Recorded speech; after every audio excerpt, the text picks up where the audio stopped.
Good afternoon, नमस्कार, प्रणाम, जय हिंद। कैसे हैं भाई आप सभी? उम्मीद करता हूं सारे लोग स्वस्थ हो गए, मस्त हो गए, जबरदस्त हो गए। और दोस्तों, जैसा आप सभी को पता है कि रोजाना शाम 4 बजे मैं आप सभी के साथ मुखातिब होता हूं रेलवे के अंदर रीजनिंग को लेकर। लेकिन आज इस वक्त आने के पीछे की वजह थोड़ी सी डिफरेंट है, क्योंकि रेलवे के अंदर एक कैलेंडर जारी किया गया है जिसमें बहुत सारी सी भर्तियों पर बात की गई है। जिसमें कुछ अगर मैं बात करूं मेन वैकेंसीज पर, तो एएलपी जो चल रही है आप सबको पता है। उसके अलावा टेक्नीशियन की भर्ती भी जल्दी आने वाली है और आरपीएफ के बारे में भी हम लोग जिक्र सुन ही रहे हैं लगातार।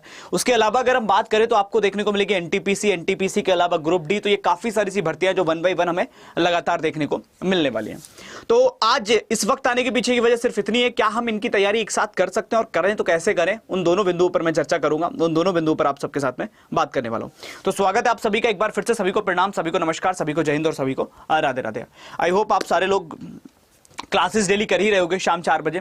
तो पॉइंट आपके माइंड में क्लियर होंगे, क्योंकि हम प्रीवियस ईयर क्वेश्चंस लगाए हैं। एएलपी के भी प्रीवियस ईयर क्वेश्चन मैंने आपको लगवाए हैं, उसमें मैंने आपको आरपीएफ के भी लगवाए, मैंने आपको उसमें ग्रुप डी के भी क्वेश्चंस लगवाए थे और मैं आपको उसमें एनटीपीसी के भी प्रीवियस ईयर क्वेश्चंस लगवा रहा हूं। तो वहां से आपको एक क्वेश्चंस का लेवल पता चल रहा होगा और अपना लेवल भी पता चल रहा होगा कि आपने जो तैयारी कर रखी है उस तैयारी के हिसाब से आप रेलवे के पेपर के अंदर कहां स्टैंड करते हो। अगर कोई है भूला भटका नया पुराना जो अभी तक क्लासेस अटेंड नहीं कर रहा है, तो भाई चैनल को सब्सक्राइब कर लो, पैसा नहीं कटेगा, फ्री ऑफ कॉस्ट है। और डेली शाम 4 बजे आप लोग मेरी क्लास ज्वाइन कर सकते हो। 4 से 5 रोज मेरी क्लास चलती है। चलिए, तो अभी बात करते हैं, 1 बाय 1 स्टार्ट करते हैं। ये कैलेंडर हमने देखा था जो रेलवे ने जारी किया था। कई लोगों को शायद ये समझ में भी नहीं आया होगा कि क्या क्या इसके अंदर लिखा हुआ है।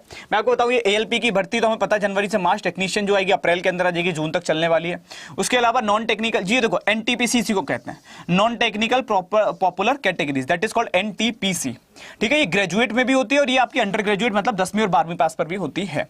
उसके अलावा जूनियर इंजीनियर, पैरामेडिकल कैटेगरीज होती है। फिर आपकी होती है लेवल 1 जो आपका ग्रुप डी वगैरह आती है, वो वाली भर्तियां होती हैं। तो ये आपका पूरा कैलेंडर है, मैं आपको 1 बाय 1 बता देता हूं। ठीक है, एएलपी के बारे में आप सबको क्लियर है, फॉर्म फिलिंग ऑलरेडी हो चुकी है इसकी। उसके अलावा जो लेवल 2 आती है, ये वो पोस्ट है जो आपके जुलाई से सितंबर के बीच में आने वाली है। और यही वो पोस्ट है जो आपकी कह सकते हो कि जितने बच्चे 12वीं पास हैं, जो अंडर ग्रेजुएट है, उनके लिए आएंगी। कौन कौन सी पोस्ट रहेंगी? जूनियर क्लर्क कम टाइपिस्ट रहेगी, अकाउंट क्लर्क कम टाइपिस्ट रहेगी, जूनियर टाइम कीपर रहेगी, ट्रेन क्लर्क मतलब टीसी वाली पोस्ट, और कॉमर्शियल कम टिकट क्लर्क। ये सारी पोस्ट जो है, ये 5 पोस्ट आपको देखने को मिलेंगी एनटीपीसी के अंदर। कब आने वाली है? ये आने वाली है जुलाई में। तो इनका जो फॉर्म फिलिंग शुरू होगी वो जुलाई से शुरू हो जाएगी। तो जुलाई के लिए आप इन सब पोस्ट के लिए तैयार रहो। यही एनटीपीसी की पोस्ट है और खासतौर पे इसमें ये बहुत अच्छी पोस्ट है ट्रेन क्लर्क की, क्योंकि बाकी सब में टाइपिंग मांगते हैं। इसमें भी टाइपिंग है, इसमें भी टाइपिंग है, इसमें भी टाइपिंग है और इसमें भी टाइपिंग है। बट जब बात आती है ट्रेन क्लर्क की पोस्ट की, तो इसमें कोई टाइपिंग नहीं मांगी जाती। इसमें सिर्फ आपका रिटन एग्जाम होता है और बेसिक फिजिकल, एंड देन फिर आपकी ज्वाइनिंग हो जाती है। ठीक है, तो बहुत अच्छी पोस्ट होती है ये, डायरेक्टली इसमें ज्वाइनिंग देखने को आपको मिलती है। ये भी जुलाई में आपको देखने को मिलेगी। इसके बाद अगर मैं बात करूं तो ये भी एनटीपीसी की पोस्ट है। ये ग्रेजुएट वालों को, जो बच्चे ग्रेजुएशन कर चुके हैं उनके लिए है। इनमें कौन कौन सी पोस्ट रहेंगी आपकी? इसमें ट्रैफिक असिस्टेंट की पोस्ट रहेगी, गुड्स गार्ड की पोस्ट रहेगी, सीनियर कॉमर्शियल कम टिकट क्लर्क की रहेगी, सीनियर क्लर्क कम टाइपिस्ट की रहेगी, जूनियर अकाउंट असिस्टेंट कम टाइपिस्ट की रहेगी, सीनियर टाइम कीपर होगी, कॉमर्शियल आपकी अप्रेंटिस, और ये बहुत अच्छी पोस्ट इसमें मानी जाती है स्टेशन मास्टर। कई लोग इसके लिए भी, आप लोगों ने भी अपने घर परिवार आसपास में सुना होगा, कई लोग स्टेशन मास्टर बन गए, तो वो इसी पोस्ट के थ्रू बनते हैं। दैट इज, ये भी एनटीपीसी के अंदर आती है, ये ग्रेजुएट लेवल पर होती है और ये भी पोस्ट आपको देखने को मिलेगी जुलाई से सितंबर के बीच में। ठीक है, अभी पोस्ट एएलपी चल रही है, अप्रैल में आपकी टेक्नीशियन आने वाली है और इसी के बीच में आपको आरपीएफ देखने को मिल जाएगी। मार्च लास्ट तक मान के चलिए आपकी आरपीएफ की भी पोस्ट आपको देखने को मिलेगी और आफ्टर दैट आपको जुलाई में ये वाली पोस्ट देखने को मिल रही है। उसके बाद जैसे जुलाई से सितंबर तक इनकी पोस्ट की कार्रवाई चलेगी, सितंबर के तुरंत बाद आपको ग्रुप डी की पोस्ट देखने को मिलेगी। लेवल 1 के अंदर आती है ग्रुप डी, ये पोस्ट भी आपको देखने को मिल जाएगी। क्लियर है? चलिए, इन पर मैंने एज वगैरह पे एक डिटेल वीडियो ऑलरेडी कर रखी है। अगर आप लोग बोलोगे तो मैं अलग से एक बार फिर से आप मुझे बता देना कौन से वाले की आपको एज चाहिए। मैं एक अलग से वीडियो कर दूंगा डिटेल, क्या रिलैक्सेशन होगा, क्या एज होगी, फिजिकल एंड ऑल डिटेल कर दूंगा। ठीक है, अभी तो मैं नहीं बता सकता क्योंकि मैं अभी उतना डिटेल में उस चीज को नहीं लेकर आया हूं। सबकी अलग अलग कैटेगरीज है, सबकी कैटेगरीज के अंदर अलग अलग पोस्ट वाइज डेट रहेंगी। पोस्ट वाइज डेट के साथ साथ अगर बात करूं रिलैक्सेशन भी अलग अलग रहेंगे, वो सब है। तो आप मुझे कमेंट में बता देना, जिसको भी चाहिए मैं डेफिनेटली वीडियो कर दूंगा, परेशान मत होना। हाँ, चैनल सब्सक्राइब करके रखना ताकि मैं जब वीडियो करूं तो आपको नोटिफिकेशन मिल जाए, पैसा नहीं घटेगा, फ्री है। चलिए, तो अभी हम बात कर लेते हैं यहां पर। अब आपने ये सारी वैकेंसीज देख ली, वैकेंसीज क्लियर है? पहले ये बताओ मेरे को, हाँ या ना? वैकेंसीज क्लियर है सबको? मतलब मेरे पास अभी जनवरी से फरवरी ये भी वैकेंसी चल रही है एएलपी, इसके तुरंत बाद टेक्नीशियन वाली आनी है, आरपीएफ आनी है। ठीक है, उसके बाद में एनटीपीसी की पोस्ट आएंगी जुलाई से लेकर मेरी, चाहे मैं 12वीं पास हूं चाहे मैं ग्रेजुएट हूं, दोनों के लिए। उसके बाद ग्रेजुएट ग्रुप डी की वैकेंसी आ जाएगी। तो ये पूरा का पूरा जो साल है, मैंने इसीलिए बोला है कि ये साल रेलवे का है मेरे लाल। इससे ज्यादा भर्ती रेलवे के अंदर कभी नहीं आई होंगी लगातार हर एक पोस्ट पर। और ये अच्छी चीज है, देखो एक चीज समझो, अगर हम 6 साल में 50,000 पोस्ट किसी के लिए देते हैं, मेरी बात समझना, 6 साल में 50,000 पोस्ट हम किसी को दे रहे हैं, तो मुझे लगता है उससे बेहतर है आप हर साल 15,000 पोस्ट निकाल दो तो काफी है। हर साल बच्चों को नौकरी मिलती रहे तो काफी है। वो 6 साल के बाद एक बार भर्ती आएगी और एक बार भर्ती आने के बाद 50,000 बच्चे रिक्रूट कर लिए जाएंगे और वो 50,000 के बाद में फिर आगे वाले बच्चे 6 साल इंतजार करेंगे, कई एज से बाहर हो जाते हैं, कई कैसे बाहर हो जाते हैं। वो नहीं होना चाहिए। हर साल आप भर्ती निकालो, आप 60,000 नहीं निकाल सकते हो, 15,000 निकालो, लेकिन हर साल होनी चाहिए। वो सबसे जरूरी है। मानते हो कि नहीं मानते हो, इस बात में सहमत हो? हर साल कहीं ना कहीं अगर हम बात करें तो भर्ती होनी जरूरी है। अगर यूपी पुलिस के अंदर भी ये 60,000 से बेहतर अगर वो 10-10 हजार करके इन्होंने 5 साल में भर्तियां कराई होती तो शायद आज वो इतना बड़ा कुछ एग्जाम लीक होने के चांस नहीं होते, इतने मेजोरिटी में बच्चा नहीं पहुंचता, वो सब कुछ नहीं होता। तो वहां पे ऑटोमेटिकली कंपटीशन कम होता रहता है। हर साल भर्ती होगी, हर साल बच्चा बाहर होगा एग्जाम से, हर साल बच्चा सेलेक्ट होगा, तो कंपटीशन कम होता रहता है। फिर वो 6 साल में इकट्ठा कंपटीशन नहीं आता एक साथ, तो हर बच्चे के पास ज्यादा अपॉर्चुनिटी होती है। बैच वगैरह पे बता दूंगा। अब देखो यहाँ पे बात आती है कि ये सारी की सारी भर्तियां हैं सर, मैं अगर 12वीं पास हूं, मैं अगर ग्रेजुएट हूं, तो मेरे लिए मैं कई सारी सी भर्तियों के लिए एलिजिबल होऊंगा। मैंने आपको वैकेंसीज दिखाई एनटीपीसी एंड ऑल में। तो पॉइंट यहां पर ये बनता है, कुछ बच्चे आप में से ऐसे होंगे जो एएलपी दे रहे होंगे, कुछ ऐसे होंगे जो टेक्नीशियन वाली पोस्ट पर देंगे, कुछ ऐसे होंगे जो आरपीएफ देंगे, कुछ ऐसे होंगे जो एनटीपीसी में जाएंगे, कुछ ऐसे होंगे जो ग्रुप डी में जाएंगे, और कुछ ऐसे होंगे जो आरपीएफ भी देंगे और एनटीपीसी भी देंगे। देंगे कि नहीं देंगे? कई ऐसे होंगे जो आरपीएफ के अंदर कांस्टेबल देंगे और साथ में ग्रुप डी देंगे। कई ऐसे होंगे जो आरपीएफ में एसआई देंगे और साथ में एनटीपीसी की कोई भर्ती पे पोस्ट करेंगे। कई ऐसे होंगे जो स्टेशन मास्टर के लिए अप्लाई करेंगे। कई ऐसे होंगे जो टिकट क्लर्क के लिए अप्लाई करेंगे। एक से ज्यादा पोस्ट के लिए बहुत सारे से बच्चे अप्लाई करने वाले हैं और करना भी बनता है, क्योंकि एक पोस्ट के लिए आप बैठ नहीं सकते कि मैं सिर्फ और सिर्फ सर टीसी का दूंगा, उसके अलावा कोई नहीं दूंगा। क्यों नहीं दूंगा भाई? अगर तुम टीसी के लिए एलिजिबल हो, ग्रुप डी के लिए एलिजिबल हो, या फिर तुम मैं बात करूं तो अभी अगर आरपीएफ की भर्ती आती है, कांस्टेबल की भर्ती आती है, आप उसके लिए एलिजिबल हो या एसआई के लिए एलिजिबल हो, आप भरो ना फॉर्म। क्योंकि एग्जाम पैटर्न सेम है, इसमें 4 विषयों का बोलबाला है दोस्त, 4 विषयों का, एक जीएस का, एक रीजनिंग का, एक मैथ का, बस ये 4 भी छोड़ो, ये 3 ऐसे सब्जेक्ट है जिनका सबसे ज्यादा बोलबाला है। कोई भी एग्जाम उठा लेना, आरपीएफ में आते ही 3 है, तो ये 3 सब्जेक्ट सबसे ज्यादा अगर मैं बात करूं बोलबाले के साथ आपको देखने को मिलेंगे। अब अगर आप इनकी तैयारी के बारे में सोच रहे हैं तो सबसे पहली चीज आती है कि तैयारी के लिए मुझे क्या क्या चीजों की जरूरत पड़ती है ना? तो मैं मानता हूं कि तैयारी के लिए जो मुझे मेन चीजों की जरूरत पड़ती है वो पड़ती है, एक मेरे को लाइव क्लास चाहिए होती है। किस लिए? जहां से मैं अपने कॉन्सेप्ट को सीख सकूं। मानते हो कि नहीं मानते हो? लाइव क्लास क्यों चाहिए? जहां से मैं अपने कॉन्सेप्ट को सीख सकूं, है ना? अगर उस लाइव क्लास को पढ़ रहा हूं तो मैं टीचर से डिस्कस कर सकता हूं, सर मुझे ये वाली लाइन समझ में नहीं आई, मुझे बता दो। तो वो पहली पॉइंट होता है। दूसरी चीज, मुझे उस लाइव क्लास की रिकॉर्डिंग चाहिए होती है, और वो क्यों चाहिए होती है? वो इसलिए चाहिए होती है ताकि मैं उस क्लास को आराम से घर पे बैठ के एक बार रिवाइज कर लूं, दोबारा देख लूं, या 2 महीने बाद फिर मेरा मन कर रहा है तो मैं फिर से एक बार रिवाइज कर लूं, किसी पॉइंट में अटक रहा हूं तो फिर से पढ़ सकता हूं। दूसरी चीज। तीसरी चीज जो आती है, अगर हम बात करें, तीसरा जो पॉइंट बनता है वो क्या बनता है? वो बनता है जब आप उस लाइव क्लास को पढ़ रहे हो तो आपको अपने नोट्स बनाने पड़ेंगे। मानते हो, एग्री करते हो मेरी बात से? क्योंकि मुझे ऐसा लगता है कि अगर हमको एग्जाम निकालना है तो अपने नोट्स बनाना बहुत जरूरी है। अपने नोट्स बनाना बहुत जरूरी है। अगर आप सिर्फ प्रैक्टिस पे डिपेंडेंट हो तो आज से पहले अगर आपने कोई एग्जाम दिया होगा, आपका रिजल्ट अच्छा नहीं आएगा, ये बात नोट कर लेना। और आप सोच के देख लो एक बार, अगर आपने कॉन्सेप्ट पढ़े ही नहीं, आपको लगा रहे ऐसे ही निकल जाएगा, रीजनिंग ऐसी हो जाएगी, कर करके हो जाएगी, मैथ ऐसी हो जाएगी, जीए ऐसी हो जाएगी, क्लास कर लो, बस क्वेश्चन लगा लो, एमसीक्यू लगा लो, हो जाएगी, नहीं होगी। अगर तुम प्रॉपर नोट्स बना ही नहीं रहे हो, अपने सब्जेक्ट के टॉपिक वाइज चीजों को क्लियर कर ही नहीं रहे हो, उनके कॉन्सेप्ट क्लियर करके उनके नोट्स बना ही नहीं रहे हो, एग्जाम नहीं निकला होगा आज से पहले, ना निकलेगा आज के बाद। याद रखना ये चीज। एग्जाम निकालने का सबसे पहली चीज होती है अपने नोट्स। आप किसी भी बच्चे का इंटरव्यू देखना जो एग्जाम क्रैक किया है, चाहे वो आईएएस का एग्जाम क्रैक किया हो, चाहे वो बेसिक एग्जाम क्रैक किया हो, वो हमेशा एक चीज बोलता है कि मेरे नोट्स मेरी बहुत मदद करे थे, मेरे नोट्स मेरी बहुत हेल्प किए थे। तो वो नोट्स जो होते हैं ना, उसको बच्चे अपनी जान से ज्यादा संभाल के रखते हैं, क्योंकि उनका सब कुछ उसमें बसा होता है। उनको लगता है बस मैंने अपने नोट्स जो बना लिए ये मुझे हर जगह खड़ा करने पे मजबूर कर देंगे, मतलब कहीं भी मुझे झुकने नहीं देंगे। तो वो नोट्स प्रॉपर बनाना बहुत जरूरी है। तो आपको अपने हैंडमेड नोट्स बनाने पड़ेंगे, उसके लिए आपको पीडीएफ में नोट्स और प्रैक्टिस सेट दिए जाएंगे। अगर मैं बात करता हूं, चौथी चीज जो आती है वो आती है कि सर मुझे किताबें भी तो चाहिए होंगी। मानते हो कि नहीं मानते हो? बुक्स, हमको किताबें भी चाहिए होंगी पढ़ने के लिए। और एट लास्ट जब मैं सब कुछ पढ़ लूंगा सर, तो मैं अपने आप को एनालाइज कैसे करूंगा? तो मुझे टेस्ट सीरीज भी तो लगानी पड़ेगी। टेस्ट सीरीज लगा के मैं एक तो टाइम को मैनेज कर पाऊंगा, फिर मैं ये भी पता कर पाऊंगा कि एनटीपीसी का पेपर कैसा आता है, आरपीएफ का पेपर कैसा आता है, या फिर मैं बात करूं तो ग्रुप डी का पेपर कैसा आता है, टीसी का ट्रेन क्लर्क का पेपर कैसा आएगा, स्टेशन मास्टर का पेपर कैसा आएगा। ये सब मुझे कहां से पता चलेगा? टेस्ट सीरीज लगा के पता चलेगा कि कितने टाइम में कितने क्वेश्चन करने होंगे, क्या क्या करने होंगे। मानते हो? तो ये वो 5 यंत्र हैं जो तुम्हारी सफलता का पूरा केंद्र है मेरे लाल। कुछ और की जरूरत है ही नहीं तुमको। 5 चीजें चाहिए। एक अच्छा टीचर तुमको मिल जाए जो तुमको सही से गाइड कर पाए।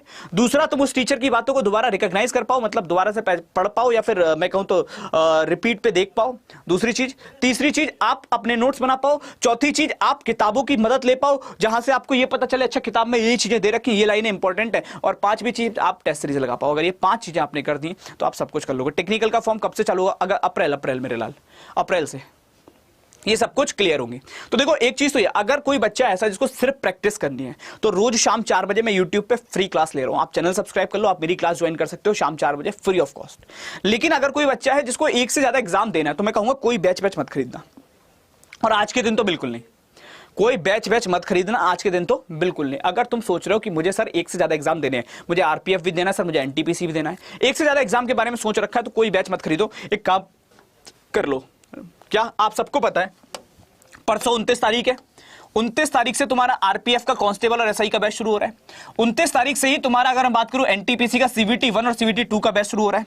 29 तारीख से ही तुम्हारा, अगर मैं बात करूं एएलपी का सीवीटी 1 और सीवीटी 2 का बैच शुरू हो रहा है। और 29 तारीख से ही तुम्हारा मैं बात करूं तो ग्रुप डी का आपका कंप्लीट बैच शुरू हो रहा है। ये सारे बैच 29 से शुरू हो रहे हैं। लेकिन तुम कोई बैच मत लो, मैं फिर कह रहा हूं क्यों मत लो, तुम महापैक ले लो रेलवे का।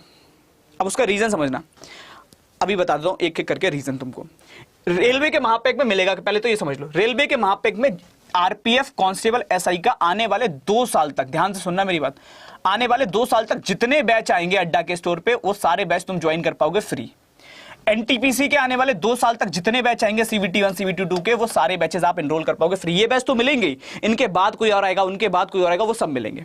अच्छा, एएलपी के जितने बैच आएंगे आने वाले 2 साल तक वो सब आप कर पाओगे फ्री ऑफ कॉस्ट। और ग्रुप डी के जितने बैचेस आएंगे आने वाले 2 साल तक वो सब आप कर पाओगे फ्री ऑफ कॉस्ट।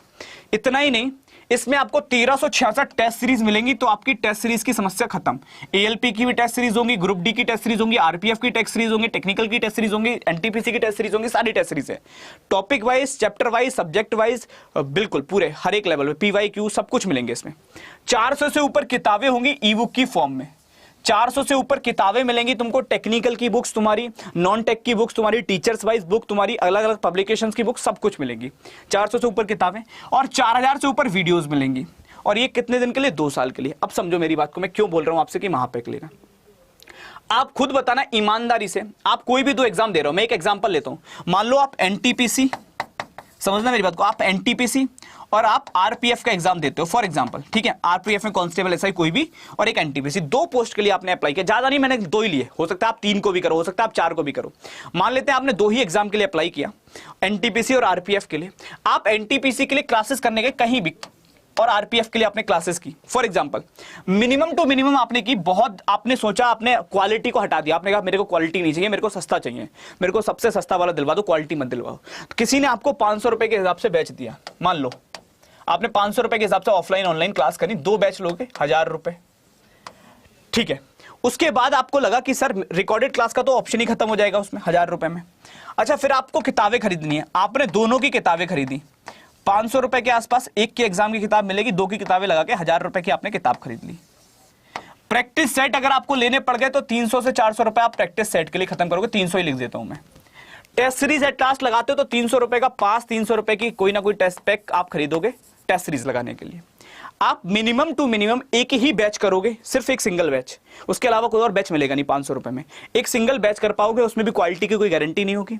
उसके अलावा आप ये अगर सिर्फ 2 ही एग्जाम के लिए कर पाओगे, कितने रुपए खर्च करोगे? 1000, 2000, 300, 2300 और 300, 2600। मिनिमम टू मिनिमम 2600 रुपए सबसे कम करके अगर आप खर्च कर रहे हो, तब आप जाकर ये 3-4 चीजें ले पा रहे हो, वो भी प्रॉपर वे में नहीं। 400 किताबें तो छोड़ी दो, एक किताब ही ला पाओगे, ठीक है। अब अगर मैं बात करता हूं महापैक के साथ में बेनिफिट क्या है, आपको 2 छोड़ो, आपको रेलवे के जितने एग्जाम होंगे सबकी क्लास मिलेंगी, और एक बार नहीं, आने वाले 2 साल तक जितने बैच आएंगे सब मिलेंगे। पहली चीज, 1300 से ऊपर टेस्ट सीरीज, 400 से ऊपर किताबें, 4000 से ऊपर वीडियोस, हर क्लास की रिकॉर्डेड वीडियो, हर क्लास लाइव फॉर्म में, हर क्लास बिल्कुल बेसिक से स्टार्ट होगी, 0 से बैचेस मिलेंगे, प्रैक्टिस बैच अलग मिलेंगे और कॉन्सेप्ट बैच अलग मिलेंगे, ये सब मिलेगा। और कितने रुपए का पड़ेगा? देखो वैसे ये महापैक आपको पड़ता है 8000 रुपए का होता है, और इस पे अगर आप ये अड्डा का डिस्काउंट कोड तो याद होगा Y274, नहीं याद है तो नोट कर लेना, Y274, इस कोड को लगाने के बाद ये आपको 1800 रुपए का पड़ता है। लेकिन आज 1800 का भी नहीं पड़ेगा, 1599 रुपए में आपको ये मिलेगा पूरे 2 साल के लिए। 1599 रुपए में पूरे 2 साल के लिए अभी आप यूज कर रहे हो वही महापैक। हो सकता है 6 महीने बाद, 1 साल बाद आप ही के घर पर कोई आपका कजिन हो, बुआ का लड़का, मामा का लड़का, चाचा का लड़का, या आपका छोटा भाई, छोटी बहन, या बड़ा भाई, बड़ी बहन, किसी और के भी काम आ जाए। समझ में आ रही है? वही महापैक से वो लोग भी पढ़ पाएंगे, उन्हीं ई बुक का प्रयोग करके वो अपने एग्जाम की तैयारी कर पाएंगे। हो सकता है आपको एनटीपीसी करना हो, उसको ग्रुप डी करना हो सकता है तुमको आरपीएफ के अंदर एसआई देना, उसको कांस्टेबल देना हो, तो दो लोग एक ही महापैक का यूज करके पढ़ पाओगे, सारी चीजों को देख पाओगे, क्लासेस को कर पाओगे, वो भी पूरे 2 साल तक। तो ये कहां से आप एनरोल कर सकते हो? ये डबल वैलिडिटी और महापैक की जो कीमत कम हुई है वो आज वैलिड है, क्योंकि मंथ एंड सेल चल रही है, जिसके लिए आपको गूगल पे जाकर सर्च करना है Adda247। वहां से आप Adda247.com पर विजिट करेंगे और यहां पहुंचने के बाद आप ऑल कोर्सेज की कैटेगरी पे जाते हो, जहां गवर्नमेंट जॉब एग्जाम पे आपको जाना है रेलवे पे आपको ये अलग अलग बैच दिखेंगे। मैं आज बैच की बात ही नहीं कर रहा हूं, मैं कह रहा हूं महापैक बेस्ट है, डबल वैलिडिटी के साथ मिल रहा है रेलवे का महापैक। देख सकते हो 1397 टेस्ट सीरीज है, टॉपिक टेस्ट अलग हैं, सब्जेक्ट टेस्ट अलग हैं, समझ में आ रही है? पेपर टेस्ट अलग है, सब कुछ है अलग अलग, टॉपिक टेस्ट, सब्जेक्ट टेस्ट, सब किताबें मिल रही है। ये देखो 400 से ऊपर किताबें, टीचर्स की किताबें, एनटीपीसी की अलग किताब है, ग्रुप डी की अलग किताब है, सब्जेक्ट वाइज एग्जाम वाइज सारी किताबें इसमें मौजूद है। 400 से ऊपर किताबें मिलेंगी, सारे एग्जाम कवर करेंगे। कितने रुपए की? वाई नाउ पे गए या व्यू ऑफर पे गए, एंटर कूपन कोड में लिखा Y274, कोड याद रखना Y274, सबसे ज्यादा डिस्काउंट के लिए।